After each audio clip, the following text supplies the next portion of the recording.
And now, before Rena yells at me, I'm going to put everybody on mute. So I just muted everyone, but that was just to keep your poodles quiet. If you want to say anything, if you just have anything to add or ask or challenge or correct, feel free. It is my delight to hear you. So we're reading, continuing on in Sri Sarada Devi and Her Divine Clay. This particular book is written by Swami Chaitanananda. And we're on chapter 21. We just started it. We've only done 2 paragraphs. It's the Divine Mother's pilgrimage to South India. And one thing when you begin to study Holy Mother, it's quite different from studying Ramakrishna. Ramakrishna's wisdom and his teachings are betrayed by what he says, whereas Holy Mother, more times than not, her wisdom and her teachings are through what she does, how she lives. And I found that out because in one of the first retreats that I gave, I was asked to do a little blurb on Holy Mother. And I wanted to do something on Holy Mother and renunciation, right? So I went and did my usual search of, renunciation through all of the literature. And nothing came up, literally, literally almost nothing came up. And I thought, how could that be? And so she just never really taught on renunciation. So I really had to sit there and think about the stories that I had heard about her. And she demonstrates renunciation everywhere. I mean, just by the fact that she never gets angry with somebody, the fact that she is always caring about her family and about the devotees and about the monks around her. I think my favorite example of it is when I don't remember what the man's name was, but he's coming to visit the master, and Holy Mother lived in that tiny little minaret where the music minaret there, and if she laid out flat on the floor, her head touches a wall, and her feet touch another wall. So a very small space, and it was late at night, and this guy was coming to see Ramakrishna, and he walked past the Nahabat, and he yells to Holy Mother without greeting her or even seeing her. He just yells at her and says, "I'll take 6 chapatis," and continues on into the room to meet the master. And that's the story that I found and I used it for that renunciation story, because I was like, if she was not a great renunciate, that man would have been dead. How dare you walk by my room at 10 o'clock at night and call off the menu what you expect me to make for you on the spot? What is that? And yet there it is. I'm sure she made it. And she made it, Swamiji? Oh, yes, she made it. And she made it with great happiness. She had no complaint whatsoever. And that's renunciation. That's the better way to learn renunciation is watching somebody, living with Swami Prabhutananda for those 15 years. Wow, there was a renunciate. That man. I've got a few favorite things that I like to say, because I really know that Mother is planning things out for each one of us. Because if I had been under any other Swami, I don't think I would have made it, frankly. With Swami Prabhutananda, he left nothing undone. If I could have found a hairline crack in his spiritual life, I would have been like, he's a hypocrite, I'm out of here. But that man, I in 15 years living with him, not a single time did I ever see him doing something for his own enjoyment. If I ever needed to find him, there were only 3 places I needed to look: either his room, his office, or the stationary bicycle in the front room. Those are the only 3 places he ever was. And what a discipline! He had a quintuple, I think, maybe it was a quadruple, might have been a quintuple heart bypass surgery. So he had an extremely restricted diet toward the end of his life. No problem. That guy might as well have eaten a cardboard box for breakfast every day. I mean, I made him plain oatmeal with nothing in it, 5 soaked almonds and a piece of dry toast. That was his breakfast every day for 15 years. It never changed. And, he so fully accepted it. And that one time, after 8 years, this is what a great servant I am. After 8 years of giving that same oatmeal for breakfast, I come in with a grand idea. Maharaj, I can put some dates or nuts or fruit or something into the oatmeal. It only took me 8 years to think of it. And so I told him, I said, would you like any of that in there? And he looked at me and smiled and he said, oh, see, this has dropped off long ago. And inside I was like, oh my God, what a glorious day that would be to have your preferences drop off like that so that you just doesn't matter to you. you know. So, all right. So we're here with Holy Mother and they're on pilgrimage. We're on page 337. Thank you. Yes, this is the only one where I've actually got a physical book going, which is why I pull out my glasses immediately. All right. It's interesting. I mean, in India, it's still very much that way. At least I get that impression that, the word holiday comes from holy day, obviously. And so there was a time in Western culture also where holiday was about going on pilgrimage. You would take time off to go on pilgrimage. And, in India, they have that tradition, and that tradition's still going on. And it still seems like most people in India, well, I don't know if that's true. People in India that I know, let's put it that way, still take their holidays to go on a pilgrimage. They'll go to Rishikesh, or they'll go to Gangotri, or do one of the hikes, or go visit one of the temples or something. Even when they go back to India to visit family, they always throw in some trips to these other places. So it was a very prominent idea, even in our culture, and it'd be a wonderful thing to pick up, to take a spiritual vacation somewhere where you can get yourself encouraged and juiced up, as it were. All right, so we start tonight. Generally, people go on pilgrimage to purify themselves and to attain virtue. But spiritual gifts like Holy Mother and the Master, but spiritual giants, sorry, they are spiritual gifts too. But spiritual giants like Holy Mother and the Master went to purify those places of pilgrimage and to make them holy. When sinners bathe in the Ganges, the goddess Ganges absorbs their sins and makes them pure. However, when holy people bathe, she gains virtue and gives back peace and bliss. Holy Mother was so pure that the redeeming power of the Ganges, the Jamuna, the Saraju, Lake Pushkar, and Godavari increased 100-fold when she bathed in those holy waters. So they're just marking out, most of us go and take. But even if you go and take, you add also. I remember Swami Prabhupada on our Labor Memorial Day retreats that we had every spring in San Francisco.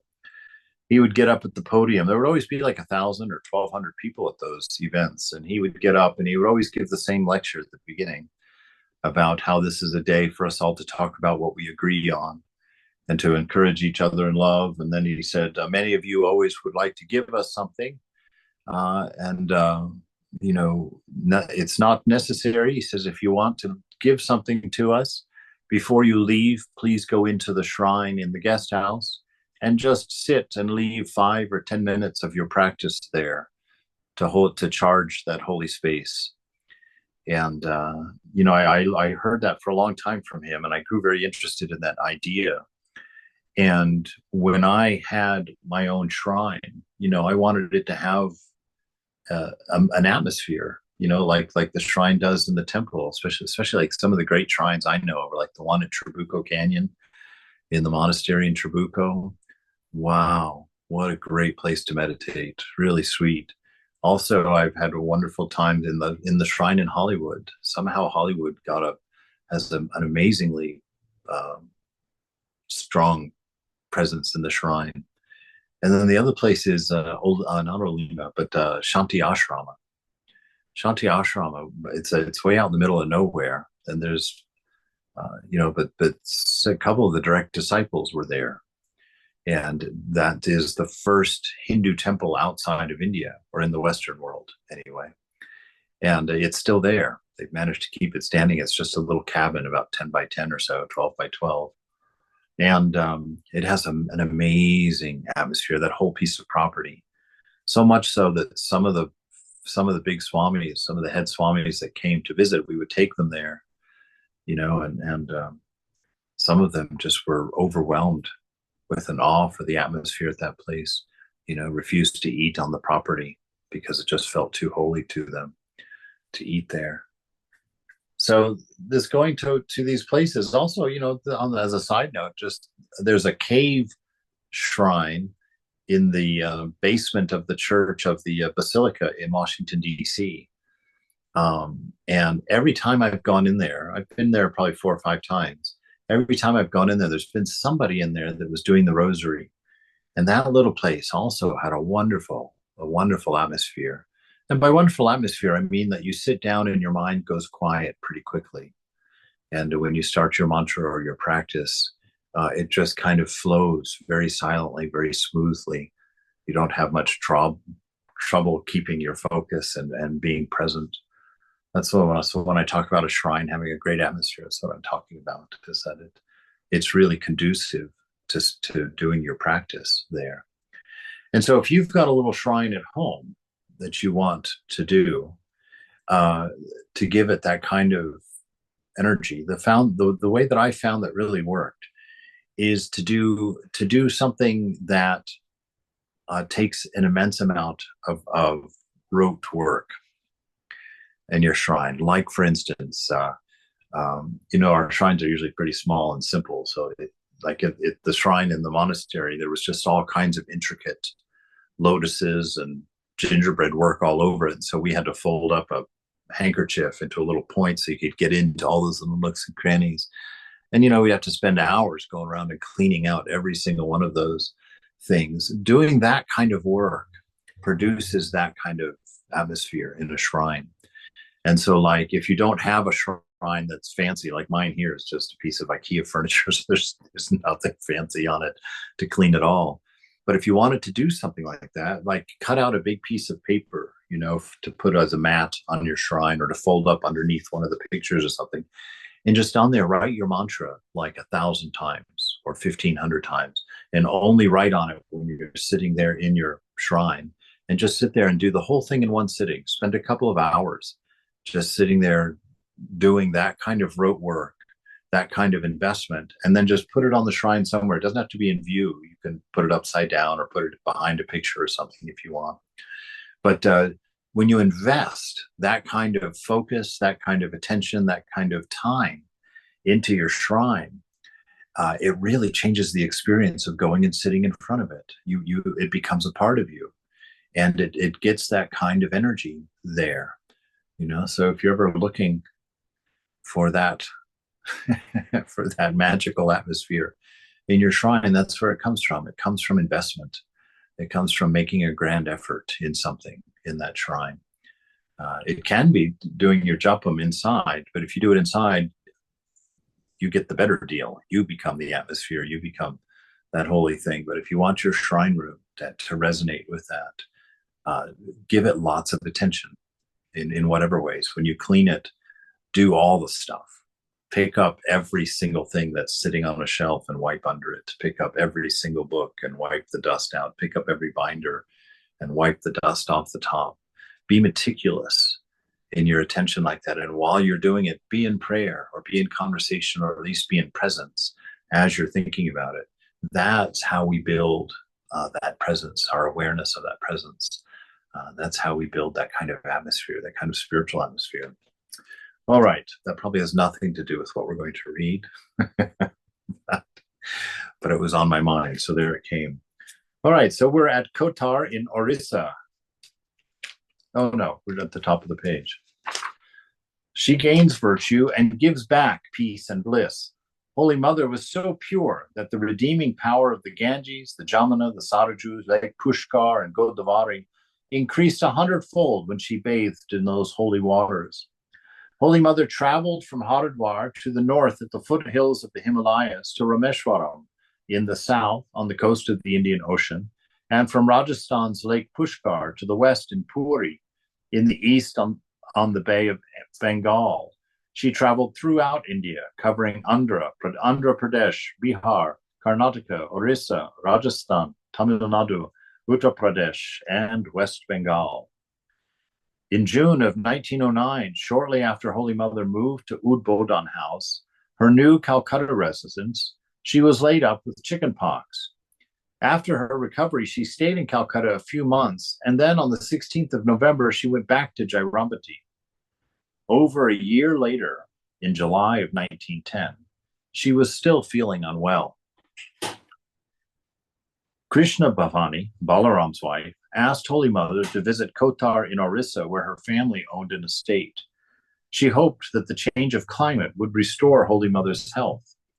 Holy Mother agreed and left Calcutta on the 5th of December 1910, accompanied by Golapma, Radu, Shurabala, Swami Atmananda, Swami Dhirananda, Ashu, and Krishna Bhavini, and her sister-in-law, Nitai's mother. Shantiram, Premananda's brother, reserved a second-class compartment for the women and brought interclass tickets for the Holy Mother's attendants. The train arrived at the Bhadrak station close to midnight at Balaram's. And Balaram's son, Ram, along with Premananda's brother, Tulsiram, received Holy Mother and her party and took them to the Bhadrak residence. They rested there that night, and in the morning the women left for Qatar by palanquin. They reached there by noon after covering nearly 16 miles. Later, the monks and devotees came with the luggage by bullock cart. Oh, look at that. In the morning, they left for Kotar by palanquin. That's a carried device. And they went 16 miles by noon. Wow. They got up early that day. they probably left around 3 or 4 in the morning for that. All right, at Kotar in Orissa, Balaram's family was wealthy and they owned a lot of property and farmland in Orissa. Their Kotar estate had a large house at the back of the property and an office compound in the front. The mother and her women companions lived in the house, and the men lived in the office quarters. The house has 17 rooms and a garden behind it. Near the house, there is a big pond named Krishna Sagar, surrounded by trees.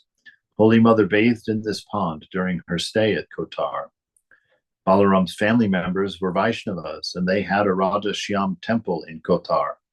Apart from the daily worship, they observed various festivals and held yatra performances in the front hall of the temple, which neighbors and people from the villages attended. Holy Mother attended the Saraswati Puja there. As part of the festivities, 2 young boys acted in the roles of Krishna and Radha. They sang and performed a folk dance called the Guti Punash, which Holy Mother and her companions enjoyed so much that another performance was given the next evening. The following day, the image of Saraswati was immersed in the family pond. On the day of the Saraswati Puja, Holy Mother initiated Ramakrishna Basu, Balaram's son, and his wife.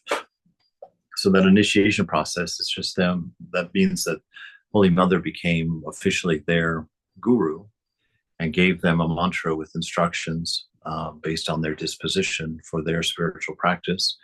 And in that relationship then with the guru, one of the nice things is that the guru, as I understand it, when they initiate you, they make a commitment to you. They can make a commitment to you that they're not going to cross over until you have crossed over, right? So even if their enlightenment is available to them, they won't take it. They will stick with you until they get all of their students across the line, and then they come up last like that. And so it's a wonderful ideal. And so it's you know, it's important. Holy Mother makes that complaint, you know, how many people she's gives initiation to, and she says, I don't think 90% of them even use that mantra a single time.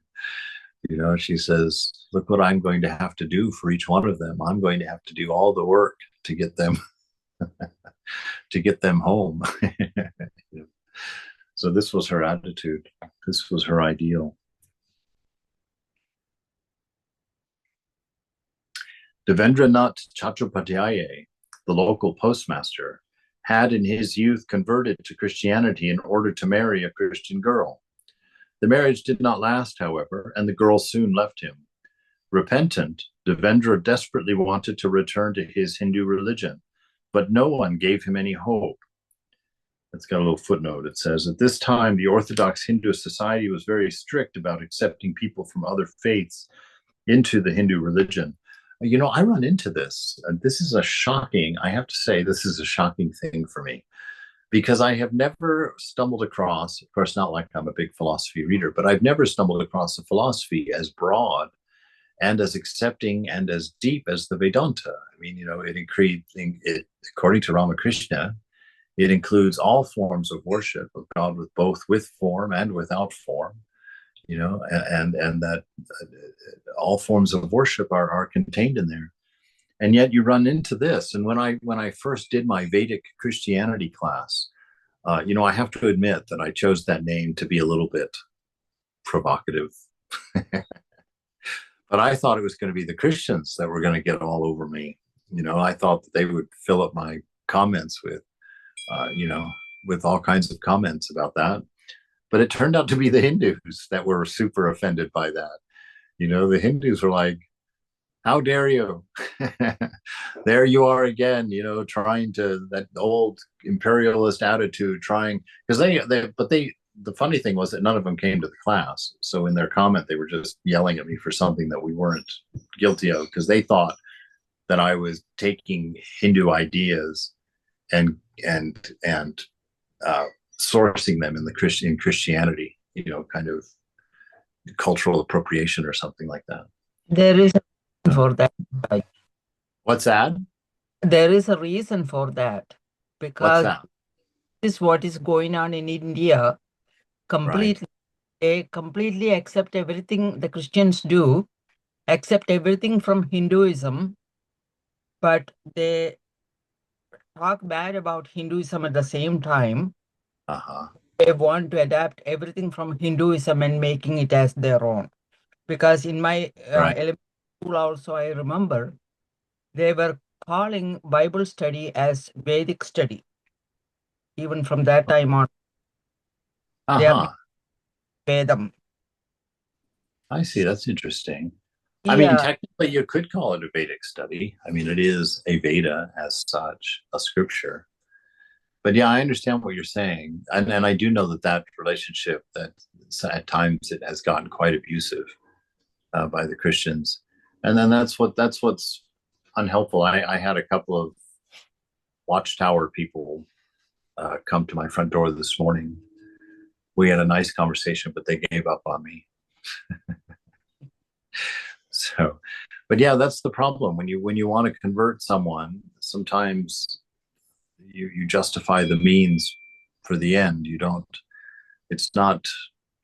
I'll say it from a firsthand perspective, because I used to be one of those people. I used to go on the buses and invite people to church, and I'd get up on the Sproul Plaza over at UC Berkeley and thump my Bible, and give a lecture out there in the middle of nowhere.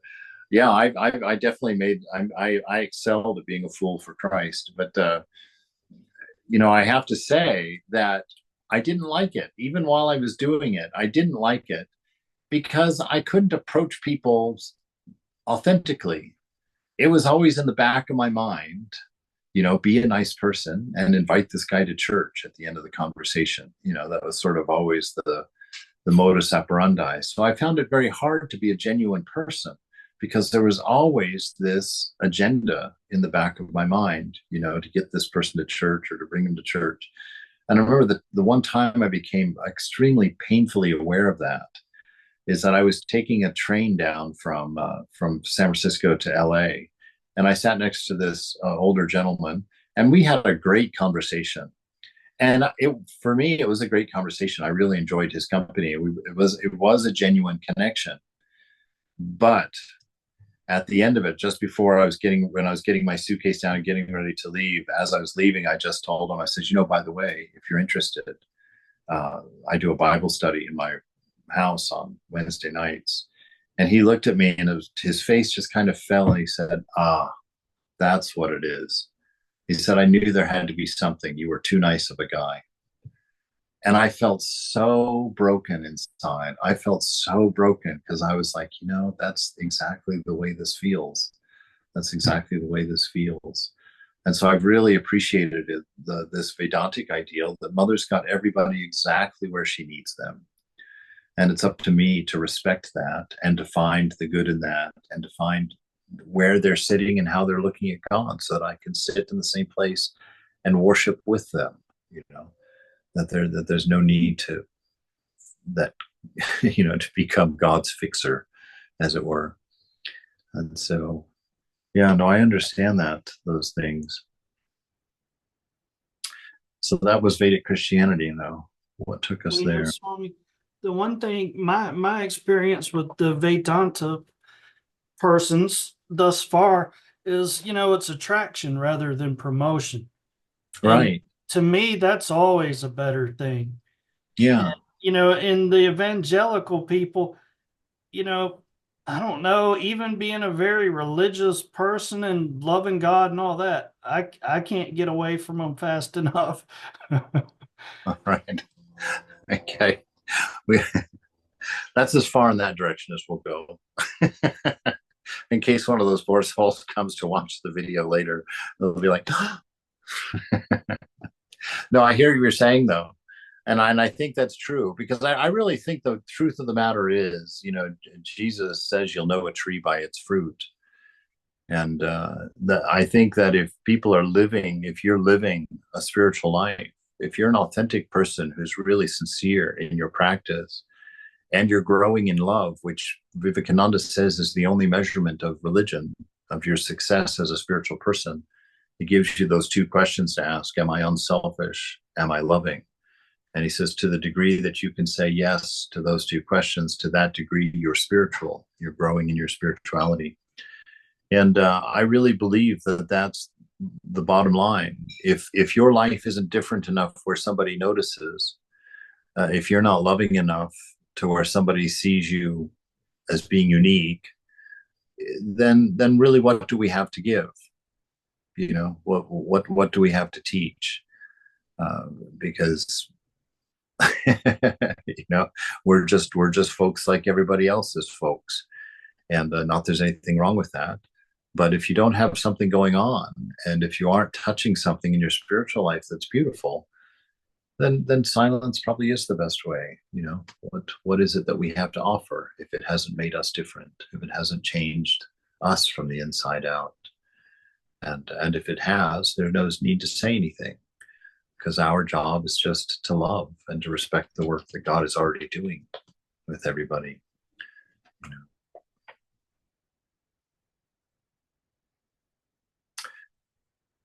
Devendranath Chattopadhyay. Oh yes, we just started there.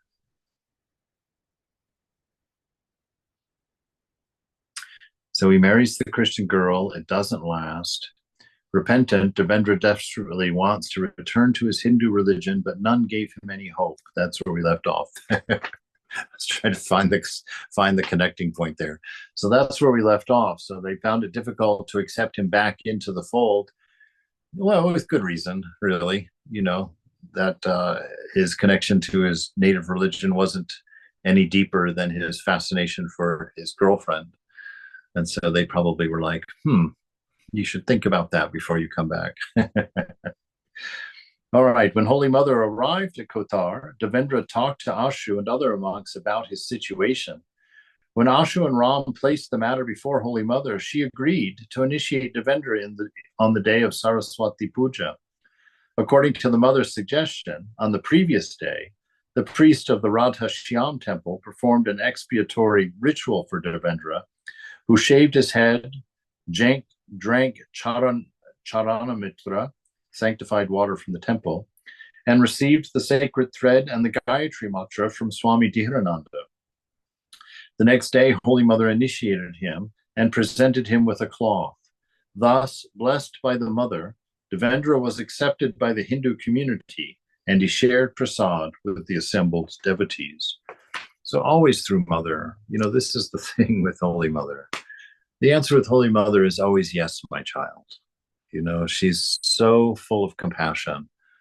And even there's so many stories about, monks that got in trouble at Bellarmont running to ask her for mercy. You know, there was a young man that got thrown out of the monastery, and he was so troubled. He ran all the way to Mother in Calcutta, which was quite a distance away, and got there and just fell down weeping before her, telling her everything that had happened, that he'd been asked to leave the monastery and what could he do and how broken he felt. And she comforted him, and she wrote him, or told him, go back to Bellarmont. And when Sharadananda, if he says anything to you, tell him that Mother has sent me back. And so when he goes, Sharadananda sees him and he tells Sharadananda is like, he says, "Oh, so you went to the Supreme Court, did you?" Because everybody recognized Holy Mother as being the Divine Mother. They really respected that. Kotar is a rural place with a scenic and quiet ambiance. Holy Mother lived there for 66 days, and her health improved significantly. She felt relaxed and moved around the village freely, as if she were in Jairambati. She initiated quite a few people in Kotar. During the Christmas season, she initiated 3 devotees who had traveled to Kotar from Shillong. One of her disciples noticed that Holy Mother was a vegetarian, so he also gave up eating fish and meat. When she encouraged him to resume his old habits, the disciple referred to her own vegetarianism. The mother replied, "Do you think that I only eat through one mouth? Don't be foolish. I'm asking you to eat fish and meat." The disciple obeyed her. Wow, that's a story that I don't remember. That's wonderful. Wow.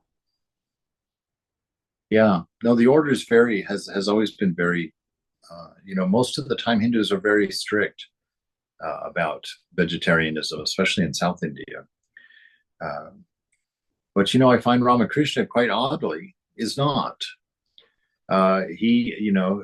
Vivekananda makes a statement that vegetarianism is the higher ideal, but he says that its effect is nowhere near as important as people think that it is.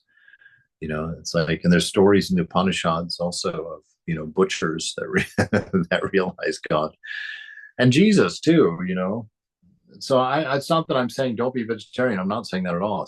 I'm saying be true to yourself. But if yourself is not a vegetarian, there's not a whole lot of advantage in doing it unless you really feel it from the inside, that you just really feel this is what you want to do. As far as spiritual life goes, it's not that important. It's not going to make that much difference for you. And, I always, to kind of battle that fundamentalism, especially around food, because that was, Vivekananda said, the problem with what we've done with Hinduism is we've made it a kitchen religion. It's about how you cook the food and who eats it and who touches it. And he didn't like that. He didn't want it to be that way. So he forcefully took each of the disciples, I think except for 2 of them, took them out to a restaurant and heavily encouraged them, maybe demanded that they have meat, that they eat some meat, just to break their staunchness, their fundamentalist attitude toward that. And at Bellarmont, they have the meat eaters row and the vegetarians row for the monks. And when you go there for the first time, they sit on the floor on little mats in long rows. And when the food comes around, you're given every monk is assigned a metal tin plate with a number scratched on the bottom of it. And that's your plate for as long as you're alive while you're at Bellarmont. And you have to bring that every day for your food. And you sit there on the floor in that long line, and they come along with these giant tubs of rice and dal and whatnot. And the brahmacharis are always serving all the monks. So they're dragging that along the floor and, giving you your scoop of dal and whatnot, one after the other. But when you go there for the first time, you go in and you don't know where to sit. The vegetarian row will be cheering for you. Come, sit over here, sit over here. We're more spiritual. It's better. Come here. And the meat eaters are on the other side. They're like, no, come here. That's nonsense. Come here. We have more fun. And so they're both cheering for you to come and to join their numbers. So the order itself has a very, very broad perspective on diet and on what you eat. It's very much up to the individual person to decide that. They don't promote it at all as the ideal. And when Swami Prabhupada, he was a strict vegetarian. He wouldn't eat garlic or onions and those things there toward the end either. And but he always let the monks that lived there eat as they liked. He just had the one rule that no non-vegetarian food can be served at the table. You can put it on your plate directly. It's like you can cook it in the kitchen. He had no problem with that. You could cook it in the kitchen, prepare it. But he didn't ever want a vegetarian to be in the situation where they accidentally ate something at the table. And so he said, so we'll serve only vegetarian food, but you can eat anything you want. And if we have a guest that wants meat, you can prepare it for them and just put it on their plate ahead of time. When they sit down, it'll be there already, like that. So this kind of open-hearted acceptance and encouragement is the way to go. Not this fundamentalist idea of a strict judgment. You're being this way, you should be this way, you should do it this way. Mother was very, we saw that yesterday or last week's reading, was it? With the young man, yeah. Trying to think of when I read that. But anyway, this young man who didn't want to fast for Shivaratri, but all of the boys in the dorm with him encouraged him to, kind of forced him to fast, shamed him into it. And so that evening he goes to salute the mother and she sees him and he's not very happy. He looks a little pale and weak, she says. And she says, what is wrong? And he says, oh, I'm fasting for you. Oh, no, why are you fasting? No, you shouldn't fast. Everybody else was fasting, but she knew that he loved food and that it was very difficult for him and that he didn't want to fast. And so mother recognized there's no value in that. If you don't want to do it and you're not on board with it and it's not coming from within you, don't do it. And she tells him, and he says, well, what about I won't get any merit for fasting on Shivaratri then? And she says, no, I'll fast for you and I'll give you the credit. Right? So that's the mother heart. That's the mother heart. If someone's struggling, you do their practice for them. It's something I don't do near enough, but the few times that I've done it, it's very, very, very satisfying. And that is to take a few of your japam, just a token amount. You decide how much you want. And just somebody that you think of, just do 5 japam for them. Just chant a few, go do a round on your mala for a friend or for someone who's not doing well or someone who's struggling or just someone you just want to do it for. And I have found, I think when you do your japam for somebody else, I don't know, just from the few times I've done it, you get the feeling that mother's giving you double points.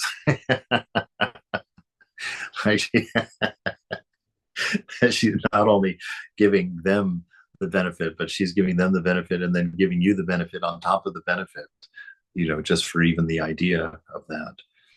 But be careful about how much you do, because most of us can't spare even one, really. We need that work for ourselves. But it's a wonderful thing to make your practice about others besides just yourself, to do some practice for other people. And if you're praying for somebody, if somebody's sick or something, to just do a little bit extra for them, because it opens the heart. And it's always a cool thing. You can always tell them, hey, I did 10 japa for you this morning. They're like, 10. So yes.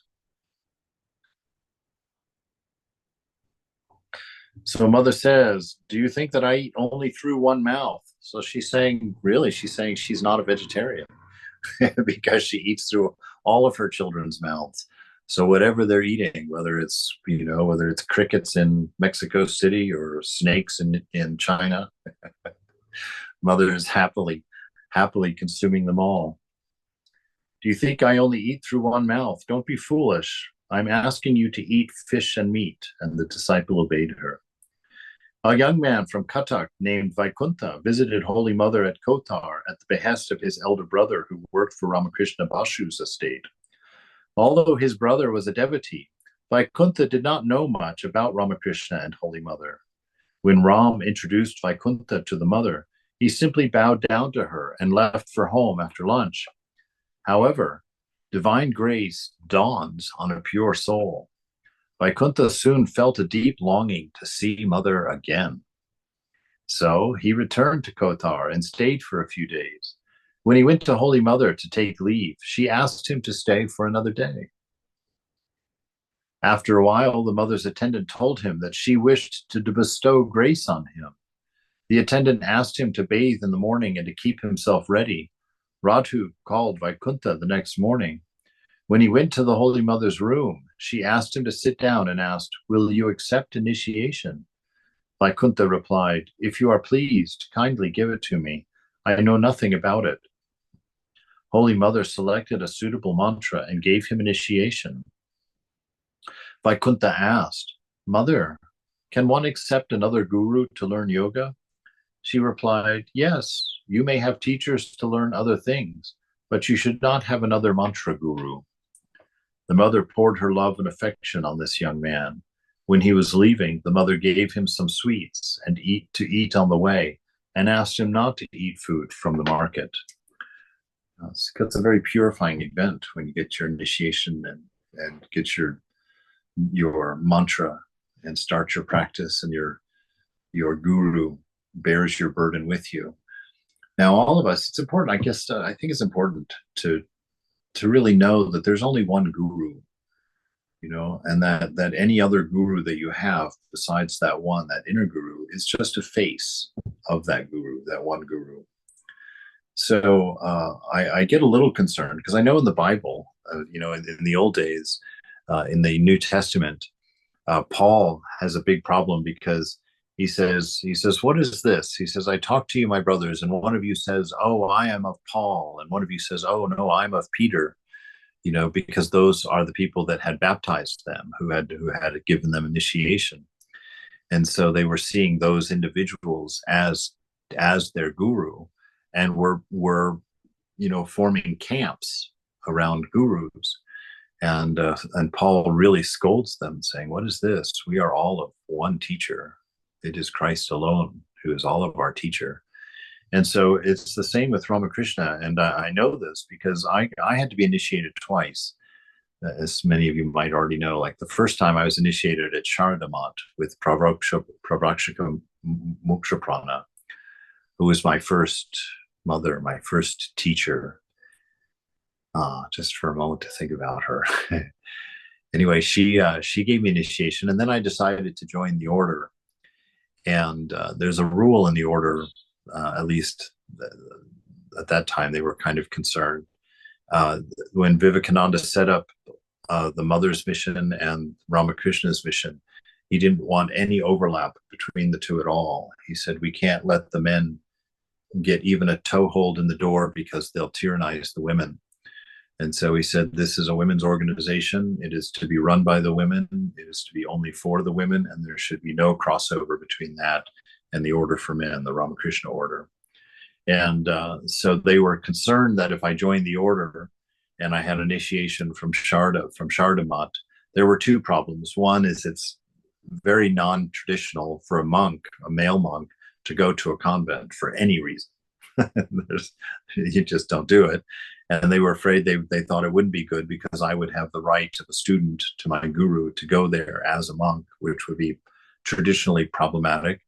And also they thought it would violate that possibility of having a crossover between the two, because if I took on responsibility in the Ramakrishna order and I had a guru, and they considered that might be a crossover, and they didn't want to violate Vivekananda's ideal.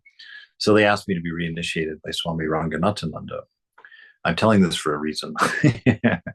So when I went to, but they wanted me to check with Sarada Mat first. They wanted me to go and talk to Mokshaprana and get her permission and get her blessing. on it if I was willing to do it myself. So they didn't make me do anything, but they told me the situation, told me what they would like to happen. And I agreed. And then I went and talked to Moksha Prana. And Moksha Prana told me the same thing. And when I told her they would like me to be reinitiated by a man because I'm going to join the order, she smiled and she laughed, chuckled a little bit. And she says, yes, of course, that's fine. She said, you are not changing gurus. There is only one guru for all of us. She says, you're simply changing the face of your guru. So that is no trouble at all. You know, go forward. I bless you. And so we should have that ideal, because I hear quite a bit. I hear devotees talk like that, you know. Oh, I've been initiated by Ranganatananda. Oh, I was Gambhirananda.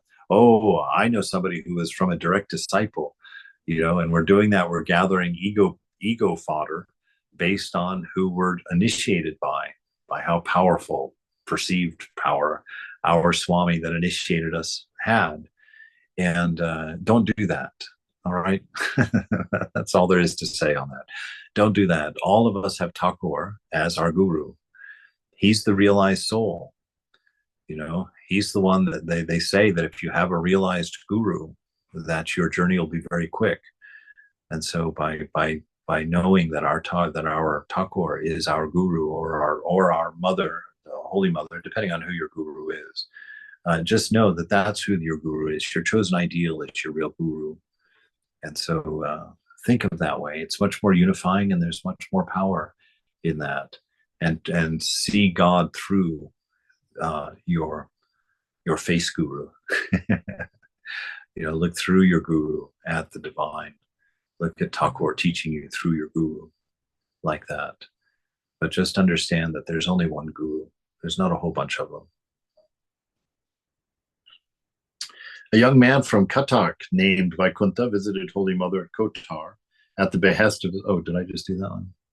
Yes, Vaikuntha was the pure guy that just got initiation by Mother's suggestion. That's very rare. I actually only heard of that a couple of times. At Kotar, the mother experienced various spiritual moods. One day, Ashu found her seated alone. Her eyes were open, but she was completely oblivious to her surroundings. After some time, her eyes fell on Ashu, who had been waiting there for 15 minutes. Holy Mother remarked, I don't like to be confined to my room all the time. So when everyone else rests after lunch, I sit in this solitary place. In Calcutta also, she sometimes sat alone on the roof. The mother was in an exalted mood, and she began to speak.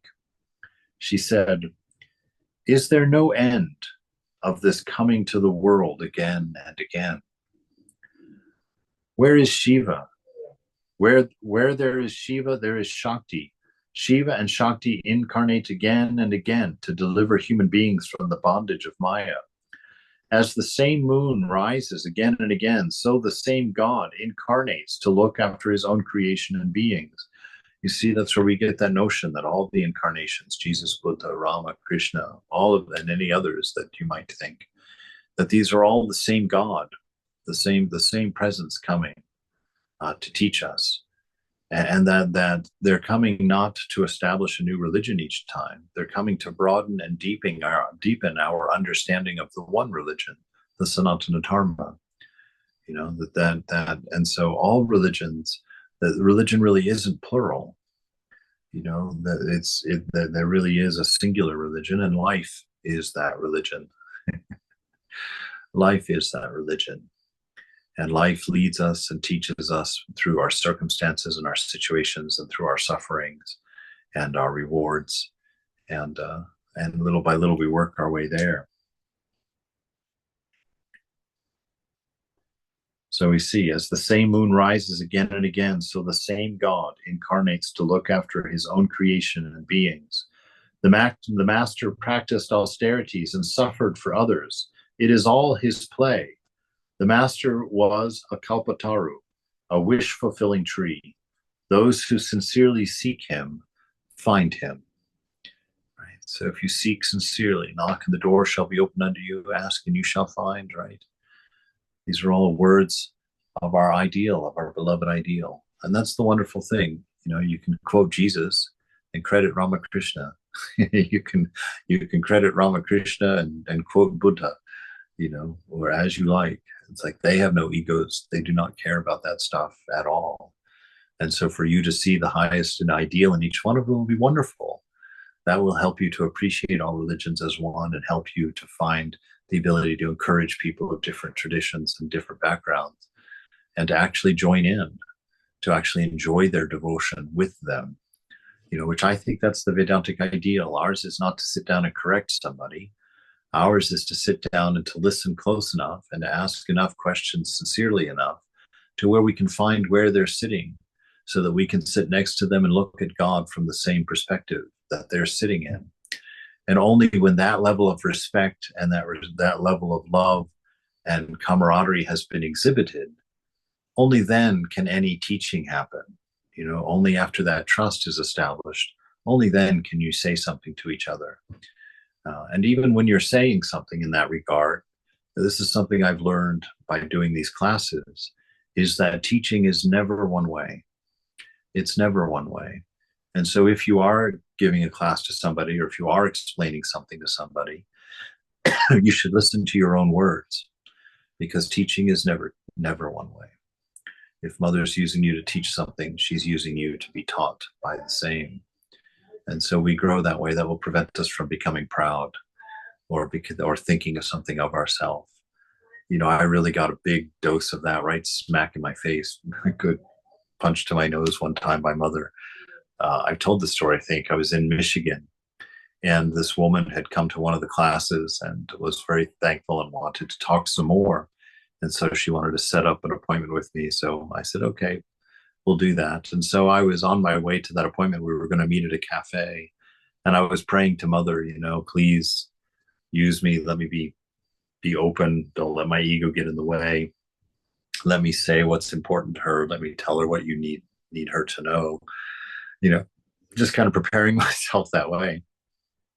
And then I get there and this woman begins telling her story. And my God, it's a story of overwhelming suffering, that she lost her husband the year before we were talking. She had lost her husband. And then after she had lost her husband, she was young. She was in her 20s.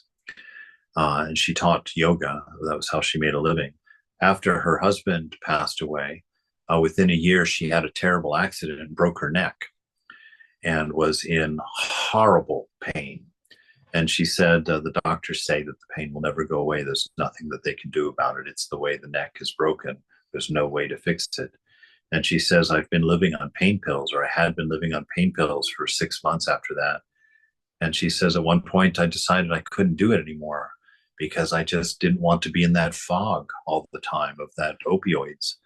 And so she said, I decided that I would quit my pain medication and that I would turn my pain into my mantra, that it would be my pain that would remind me of the presence of God.